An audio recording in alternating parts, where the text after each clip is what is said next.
Hello friends, welcome back to my YouTube channel. So आज के इस वीडियो में देखने वाले हैं इमेज टैग के बारे में कि हम किस तरीके से जो है वो एक इमेज को HTML के अंदर जो है वो इंसर्ट कर सकते हैं। एंड लास्ट वाले वीडियो में हमने देखा था ए टैग के बारे में, या फिर आप कह सकते हो लिंक टैग के बारे में। तो उस वीडियो का लिंक आपको आई बटन में मिल जाएगा। देन हम यहाँ पे देख लेते हैं कि हमारे पास ये बहुत सारी इमेजेस शो हो रही है। यहाँ पे ये इमेजेस शो हो रही है। देन यहाँ पे हम स्क्रॉल करते हैं। ओके, तो यहाँ पे आपको जो है वो इमेज के रिलेटेड सारा सारा कंटेंट मिल जाएगा। तो एक बार जो है वो बेसिक इंफॉर्मेशन देख लेते हैं कि इमेज टैग काम क्या आता है HTML के अंदर, और यदि आपके एग्जाम से रिलेटेड कोई क्वेश्चन आता है तो वो किस तरीके से आपको परफॉर्म करना है। देन अपन प्रैक्टिकल इसका देख लेते हैं। HTML image syntax. The HTML image tag is used to embedded an image in web pages. तो बेसिकली क्या होता है कि जो हमारा img करके एक टैग होता है वो क्या करता है कि हमारे पास कोई भी इमेज है उसको एम्बेडेड करता है वेब पेज के अंदर। एम्बेडेड का मतलब ये होता है कि हमारा एक वेब पेज है, उसके अंदर वो क्या करता है, कहीं ना कहीं उसको पुट करता है। लाइक आपके पास ये एक वेब पेज है और यहाँ पे आपको इमेज पुट करनी है, एक यहाँ पे करनी है, एक यहाँ पे करनी है। तो वो जो है वो आप इमेज टैग की मदद से कर सकते हो। Okay, images are not technically insert into web page. Images are linked to web pages. The image tag creates a holding space for the referenced image. Basically क्या होता है टेक्निकली कि कोई भी इमेज जो है वो वेब पेज के अंदर इंसर्ट नहीं होती है, वो सिर्फ लिंक होती है यूजिंग टैग। आपकी जो इमेज है वो कहीं ना कहीं आपके जो है वो स्टोरेज में पड़ी रहती है। वहां से वो क्या करते हैं, हम वेब पेज के अंदर उसको लिंक करते हैं using this tag. Then the image tag is empty, is contain attributes only and does not have closing tag. तो यहाँ पे क्या होता है कि जो हमारा इमेज टैग होता है वो कभी भी क्लोज नहीं होता है। हम डायरेक्टली इमेज टैग को ओपन करते हैं, उसके अंदर एट्रीब्यूट्स लिखते हैं। The image tag has two required attributes. तो इसके लिए दो जो रिक्वायर्ड एट्रीब्यूट्स है वो इंपॉर्टेंट होते हैं। फर्स्ट है SRC, specify the path of the image.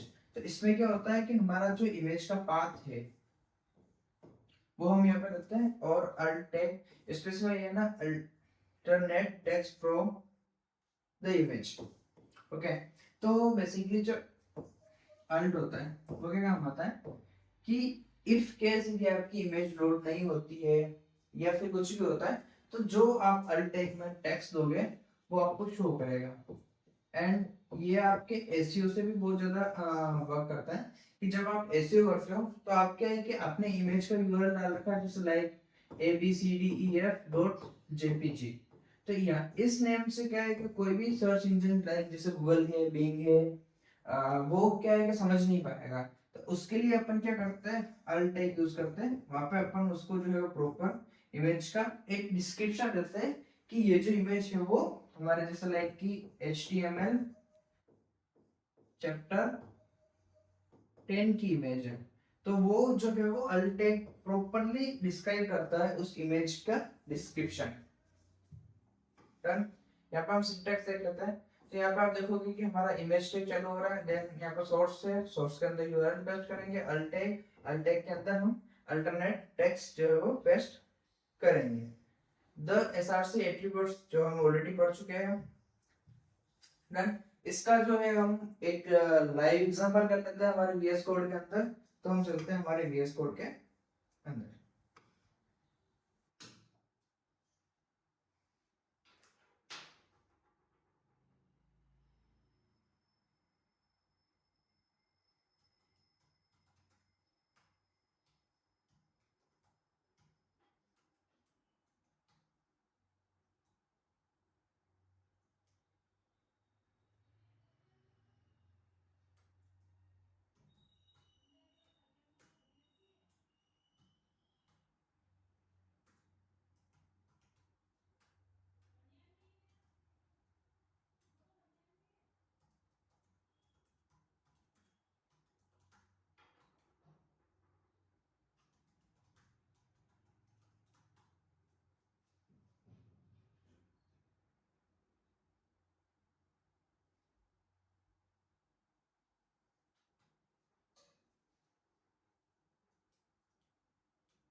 यहाँ पे आप देख सकते हो कि हमारी जो है हमने वो इमेज ऐड कर दी है। इसका मैं आपको जो है वो कोड दिखा देता हूँ। तो यहाँ पे चलते हैं हम VS कोड के अंदर। डन। तो यहाँ पे आप देखोगे कि हमने जो है वो बेसिक HTML का स्ट्रक्चर ले लिया, टाइटल एंड लिंक ले लिया हमने, जो हमने लास्ट वीडियो में देखा था। देन हमने यहाँ पे क्या करा है, एक इमेज टैग लिया है, देन SRC लिया है। SRC के अंदर हमने download.jpg नाम की एक फाइल जो है वो लिंक करी है, और उसके अंदर हमने अल्ट टैग लिखा है मेन चैप्टर इमेज, और उसके नीचे हमने एक p टैग लिया है। यदि हम इसको जो है वो रन करते हैं तो आप यहाँ पे देखोगे कि जो है हमारा जो टेक्स्ट है वो यहाँ पे आ चुका है, और हमारी जो इमेज है वो यहाँ पे आ चुकी है। तो इस तरीके से जो आप कोई भी इमेज जो है वो आप इंसर्ट कर सकते हो वेब पेज में। और यहाँ पे हम देख लेते हैं कि अल्ट टैब का क्या एक्चुअल मीनिंग है। लाइक यहाँ पे मैंने जो है वो इसका यूआरएल गलत डाल दिया है। डन। अब मैं इसको रिफ्रेश करता हूँ, तो यहाँ पे आप देखोगे कि हमारी जो इमेज है वो चली गई है बिकॉज की रॉन्ग यूआरएल। तो कई बार क्या होता है, आपका सर्वर साइड जो है वो सर्वर से यूआरएल जो आते हैं वो नहीं चलते हैं। कई बार आपकी यूआरएल जो है वो डिलीट हो चुके होते हैं, इमेजेस डिलीट हो जाती है। तो वहां पे क्या होता है कि अल्ट टैग ये करता है कि जो भी ब्राउजर उसको एक्सेस कर रहा है उसको जो है वो यहाँ पे वो पूरा पूरा जो नाम आपका है वो शो करा देगा। तो इसलिए क्या है कि हमको कभी भी हम यदि इमेज यूज कर रहे हैं तो हमको जो है अल्ट टैग यूज करना इम्पोर्टेंट होता है फॉर एसईओ। सो फ्रेंड्स, आज की वीडियो में इतना ही। मिलते हैं नेक्स्ट वीडियो में।